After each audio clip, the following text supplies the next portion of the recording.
Hey guys, welcome to another commentary done by Diggity. I didn't update the map, but I'm not going to black screen you this time. Just know that is in fact Polestar here.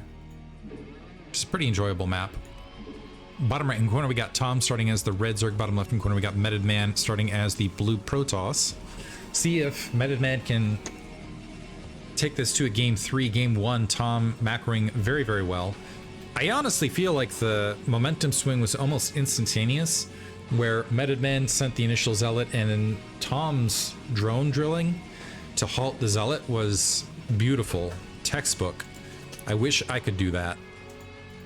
So hard to do, and it was a sight to behold. So the only resources lost were effectively the time of the drones moving across and not mining. Pylon dropped here on the front. I'm wondering if Metodman... because that's the other aspect of it, is going up against fast hatchery is really the ideal situation for Gateway First. I guess actually the ideal situation is that your Zerg opponent went AFK and you really wanted to beat them, and then they come back and actually try and weep or something. I don't know. I don't know what the ideal situation is, but otherwise you do want to see later hatch build. Looks like we are seeing Gateway First again, and once again we have the probe with the minerals offering them towards the front. That's, I will say this is somewhat unusual to see a probe making its way across with home-based minerals. Usually you want to try to steal it from your enemy instead of donate it to the opponent. Once again 11 hatch, once again first scout. All right, we'll see if this time the story is different with this initial Zealot incursion. A little bit of a, I think this is a longer rush distance than Dominator. But as far as time to base, time to gateway, although the gateway is positioned a little bit closer this time. 2 Zealots immediately queued up here from Metodman. He also might be thinking, rather than going for Zealot into Nexus, let's just go ahead at close position, go for it. But I believe the timing this time, the Zealot will be close to the ramp, and the might even be in the, like, right about here when the Zerglings are spawning. Point being, or queued up, I should say. Is that right? Now I'm doubting in my brain.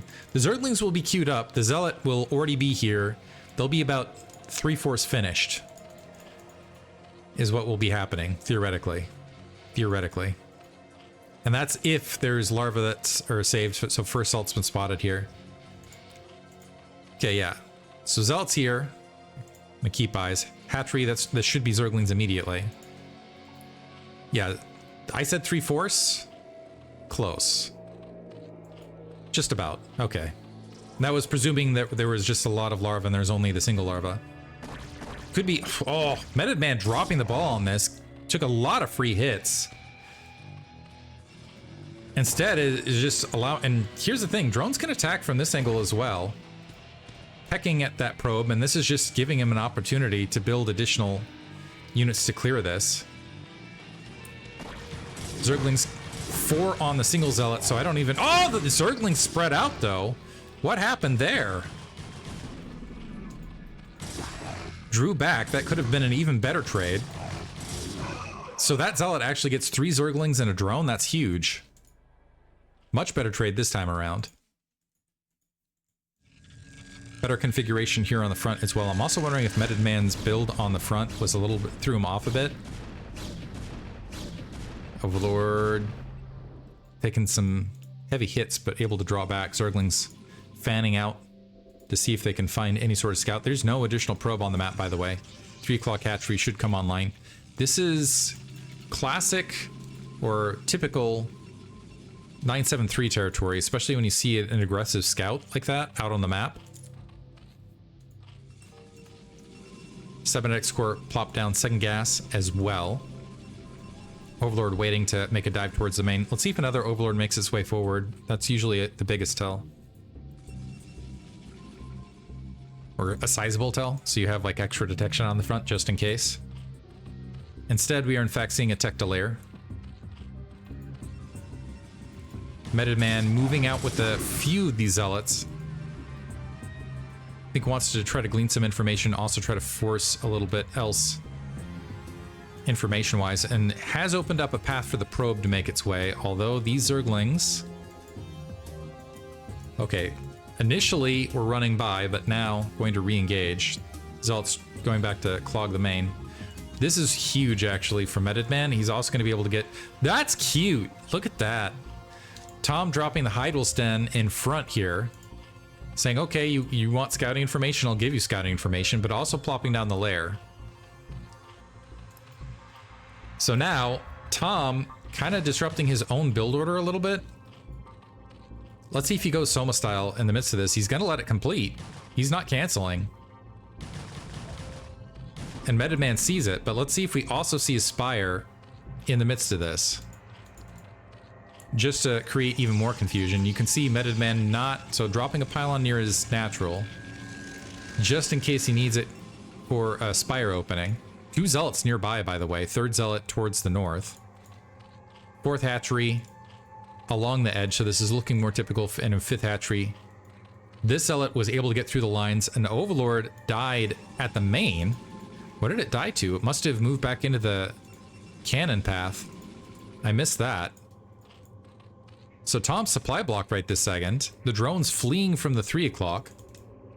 And these 2 Zealots making the way up as all the drones are piling. We've got a lone Hydralisk. And maybe one other queued up. This is disaster now for for Tom. The Zealot splitting up, taxing the micro once again. And 2 Corsair, I take it back, one of the Corsair got the kills. What happened there? Another decent, well, not as good as game 1, but still pretty good drone drill here in the main, but looks like the Corsairs are going to get some additional Overlord hits, and I believe there was another drone kill there by that Zealot. So, and this Zealot hammering away at that hatchery here at the 3 o'clock. Gonna go ahead and pocket itself to try to expend some additional Zerglings.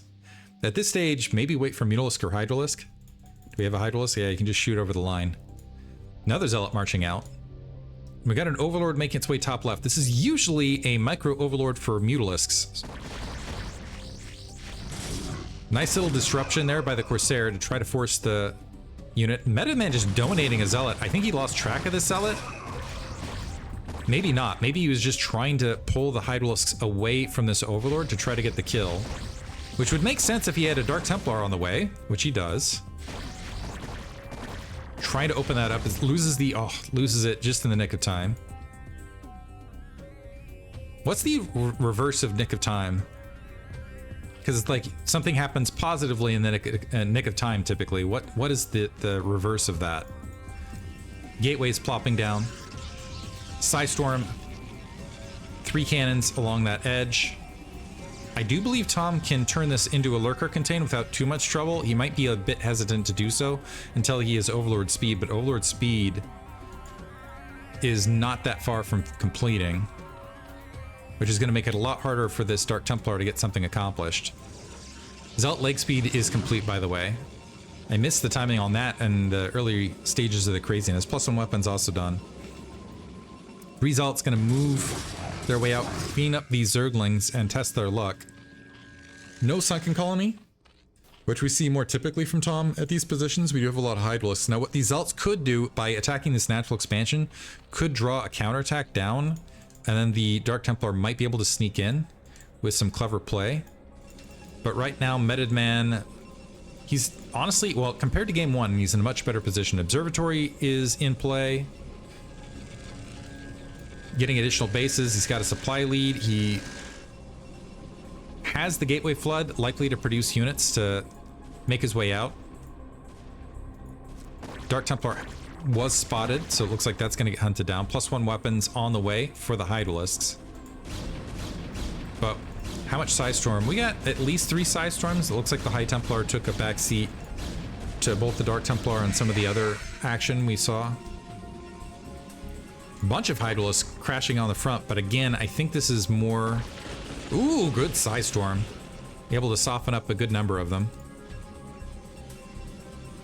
Gonna make Tom think twice before re-engaging. He already has a drone waiting to potentially grab a 4th. 6 hatchery dropping at the 3 o'clock location. Yeah, just hanging around with 2 pockets of Hydralisks here. Which is a bit scary considering Metodman's supply is actually pretty sizable. I just don't Kind of confused as to where his army is. Okay, regrouping. Needs to not offer up units like this. Good Psystorm as far as the counter. So this is a little over a full control group of Hydralisks. Engaging this on the front. Metodman, yeah, easily able to push that back. He should be able to wander out and grab an additional base. Or threaten something. Needs to make a decision as to which he's doing, though. And quick measure, we got a Zergling kind of wandering around. Looks like he's going to wander up towards the 9 o'clock. Expand away from his opponent.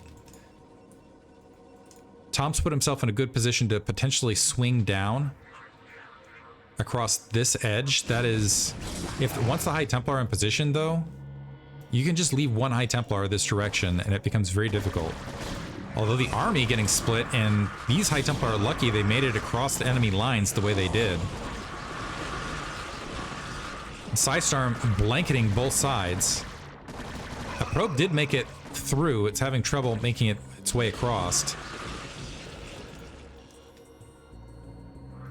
And Tom just kind of threatening right now with the Hydralisk batch, but this is, again, just good spot to drop some Psystorm, and dropping Psystorm he is. These Hydralisks getting really, really hefted. As Scourge gets taken out, but I think Lurker Aspect's still being researched. So this third base easily going to come online. That is what Metodman wanted to accomplish. He's actually got a supply lead where he can go ahead and maybe take out this fourth base. And if Tom tries to move up forces, I think he has sufficient Psystorm still. Not there, but there and there, where he might be able to make something happen. But Metodman's army coming in a bit piecemeal against the Hydralisk wall. There's the Psystorm. But yeah, he can just draw some attack forces. I'm not sure if he's aware of the additional base. And now walking into Tom's reinforcement lines, I don't think it matters though. Because Metodman just has more. And the Psystorms have just been raining down this entire time. He's got a reinforcing group of Dragoons. I'd like to see some Zealots actually marching their way across. High Templar are not able to morph. Metodman, I feel like he missed a big opportunity right there. A little bit better positioning. Maybe a movement towards the top right. I think he could have wiped out a base. Looks like we got a cannon flood bottom left. I think he's a little bit more concerned about just making sure that Tom's army was a little bit smaller. That being said, he's still in a pretty solid spot here. He's got +1 armor, +1 weapons. I think we're still at +1 weapons, and +2 isn't even queued up. We have very few lurkers on the field. The probes are going to be able to make it up into the 9 without a lot of trouble. Reinforcement lines are somewhat cut off. Metodman repositioning. I don't think he needs to re-engage this Hydralisk army. It's not really a threat at his natural or his main.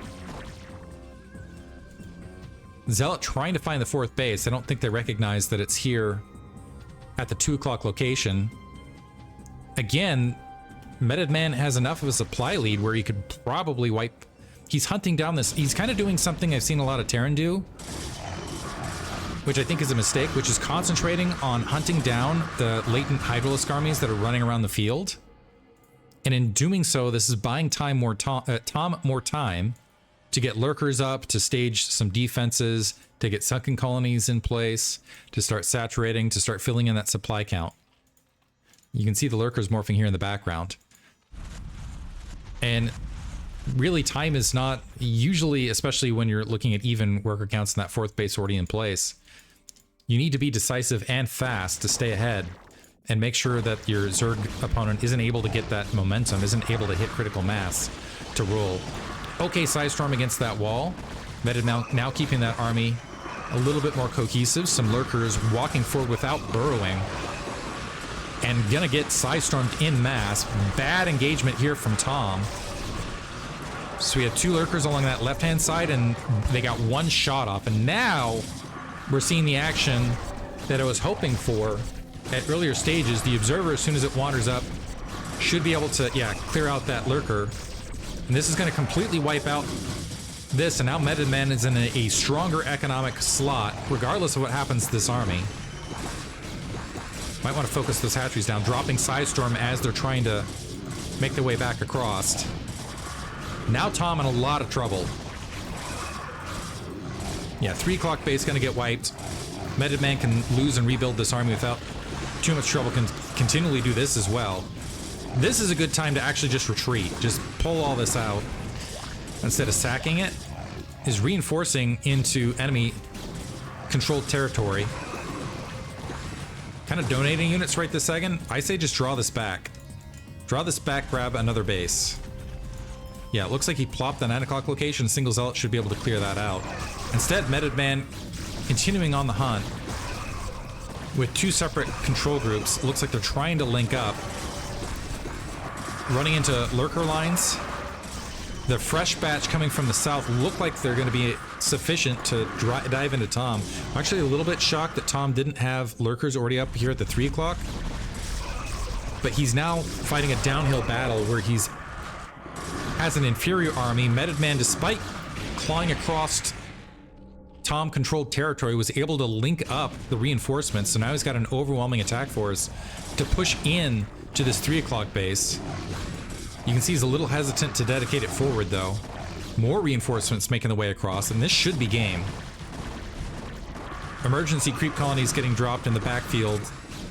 Tom leaving the Dragoon army underneath to go ahead and absorb attack forces while pushing the Zealots to the uphill attack. That sunken colony might complete. This should cause Metodman to press forward. Metodman was trying to hold this lip line to force some misfire, but Tom, recognizing it was a downhill battle from here, I'm gonna go ahead and GG. We're going on to a game 3. Hope you guys enjoyed that. Thanks for listening.